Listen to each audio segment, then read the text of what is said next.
eu tava na concentração do Inter no Recife. Aí eu sou um cara de fazer amizades, né? Puxar assunto com o pessoal e tal. Sabe. Aí eu peguei o táxi lá, não existia aplicativo naquela época, né? Eu peguei o táxi e aí o cara me disse que você tá acompanhando o Inter, vou levar os dirigentes do Inter pra jantar depois. Aí, opa, eu falei... Muito bom. Opa! Cara, deixa eu te pedir um favor. Tenta descobrir quem é o atacante que eles estão contratando.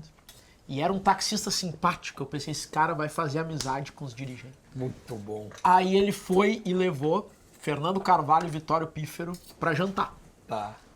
Na noite ali, isso aí era por volta de 8 da noite. Aí terminou, trouxe os dirigentes de volta, esperei um tempo, chamei o cara lá, tá aí. E ele falou, o taxista falou, cara, é um Daniel não sei das quantas. E eu falei, não é o Daniel Carvalho? E ele, pode ser. Aí eu fui atrás de outras fontes e uma fonte me disse, cara, como é que tu sabe?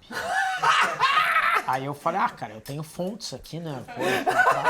Tem um fonte? Aí eu lembro que táxi. a gente entrevistou o pai do Daniel Carvalho, o seu Aldo Carvalho. Não, pois é, o Daniel realmente tá voltando e tal.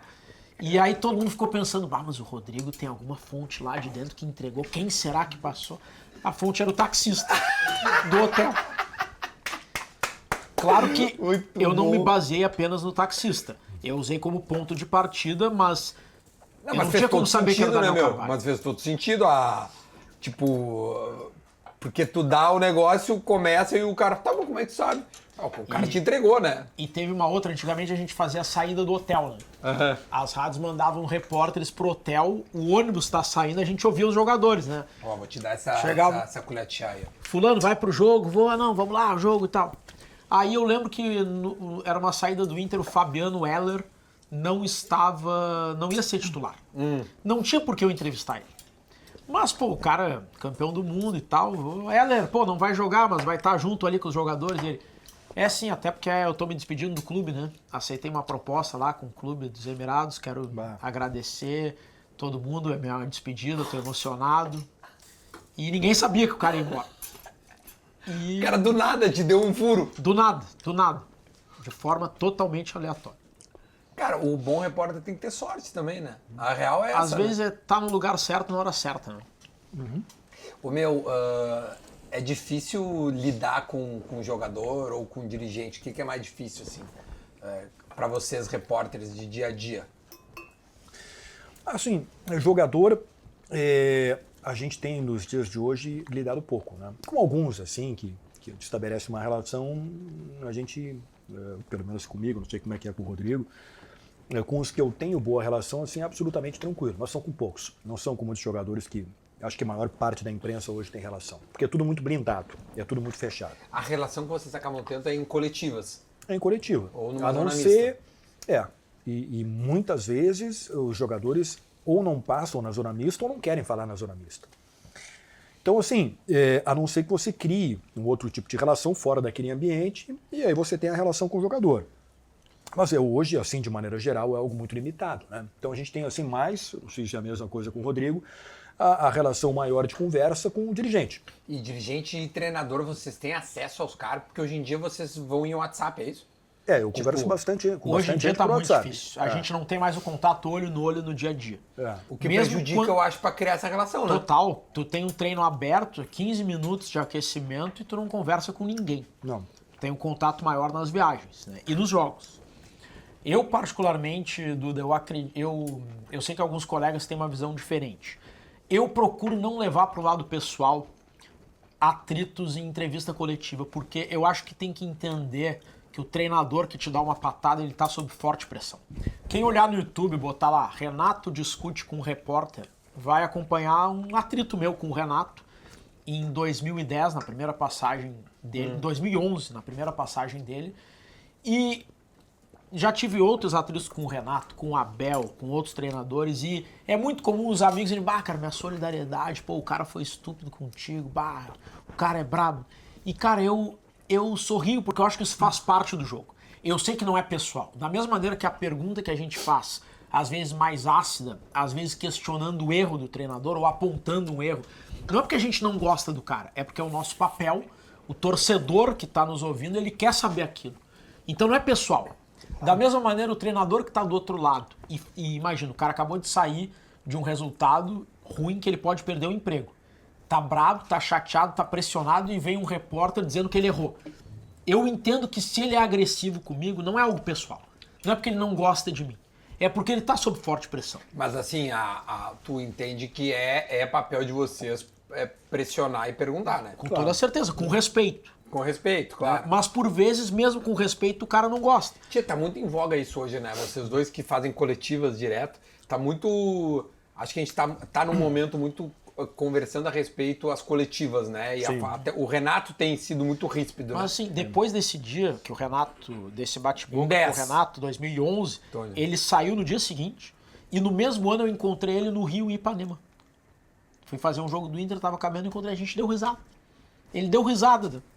Falou, pô, uma hora vai voltar, não, vou voltar sim e tal, batemos um papo. Porque não era algo pessoal, era algo do momento. Sim, claro. 90% Total. desses atritos, o cara tá irritado no momento, mas não é que ele tem uma angústia pessoal contigo. Eu acho que a gente tem que entender isso. Claro, também. claro. Mas, vocês acham que nas coletivas, assim, eu tava vendo esses dias um debate que eu acho que é curioso, assim. Vocês acham que nas coletivas essa nova forma de se comunicar que veio para ficar e tem as suas peculiaridades, que são os repórteres identificados, isso veio, é uma nova linguagem e tudo mais. Nas coletivas, o que isso mudou para vocês? Eu acho que não mudou nada a questão do cara ser identificado ou não. Pode mudar a plataforma, mudar a forma que ele se comunica com o público, mas na coletiva não. O que mudou é a presença de muitos repórteres. Quando eu comecei, acredito que quando o Gabardo começou também o número era mais reduzido ainda. Sim. Eu lembro de coletiva, eu pela Guaíba, o Gabardo pela Gaúcha, o Vaguinha pela Band. A gente fazia 2 rodadas cada um. E logo depois só tinha 0 Hora, Correio do Povo, RBS TV e acabou. Às vezes tinha uma outra TV. Então, com menos pessoas, tu conseguia ter uma linha de continuidade. Entendi. Eu fazia uma pergunta, o Gabardo repercutia a minha pergunta e depois o Vaguinha falava no mesmo assunto, a pergunta do Vaguinha eu dava margem para uma outra que eu fazia, a gente mantinha uma linha e a resposta acabava tendo mais respostas. Eu acho que falta isso, né? Falta, mas ao mesmo tempo, como tem tanta gente, cada um com a sua pauta, o que foi assunto na nossa jornada na Gaúcha é diferente da que foi do Identificado, cada um tem a pauta diferente, é muito difícil a gente querer que ocorresse. Então, por vezes, a coletiva hoje, o cara fala sobre um tema, a pergunta seguinte é sobre outro, nada a ver, aí depois tem que voltar num tema. Ela fica um pouco esquizofrênica. Exato. Assim, né? Porque Fica, estamos falando aqui do lateral direito, porque nós não erramos na cobertura.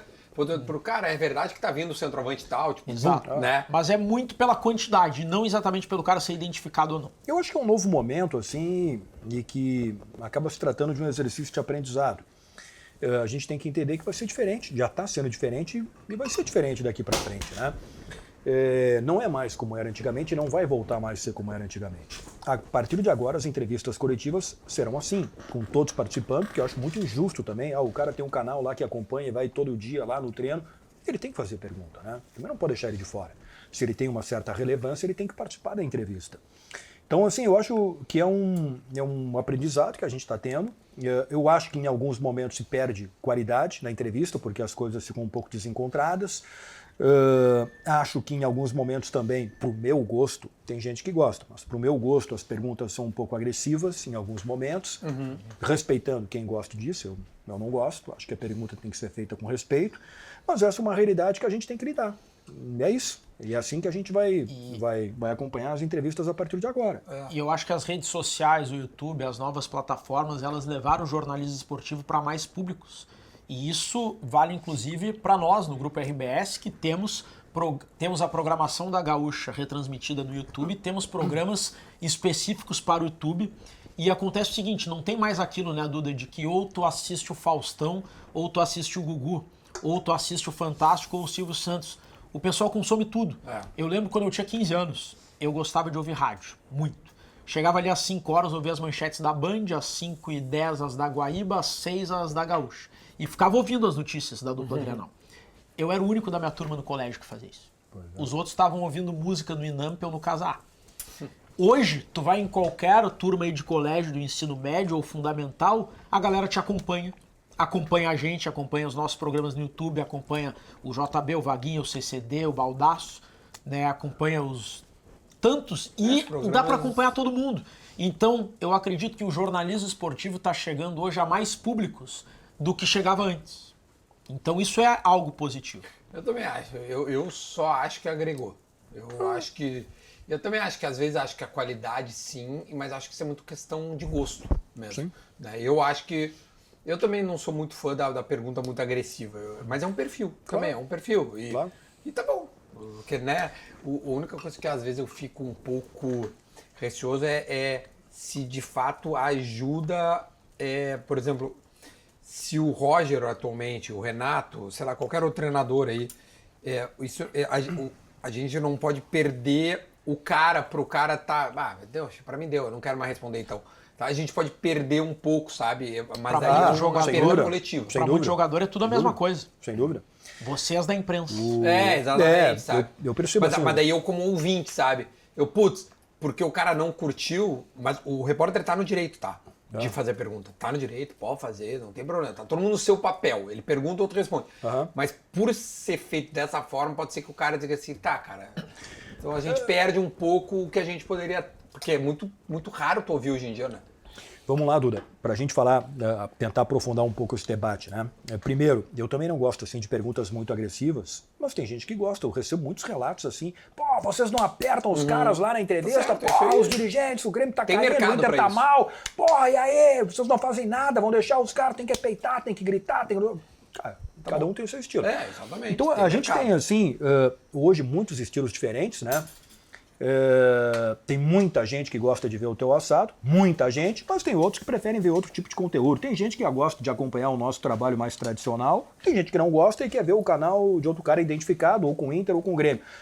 Então cada um procura o seu conteúdo, só que na entrevista coletiva juntam todos. Estão todos juntos lá. Então você tem que ver o que você não gosta. Então é isso. E assim, chegando na parte especialmente dos técnicos, né? Eles ficam incomodados. Assim, vamos pegar os dois que estão atualmente aí no Inter e no Grêmio. Eu acho que o Roger ele lida bem assim com isso, é um cara mais tranquilo. Bom, tu conhece bem os dois, né? O Roger é um cara, o Renato andou estourando aí em alguns momentos, mas o Renato é um baita cara. Tu conhece o Renato? Ele é um cara extraordinário.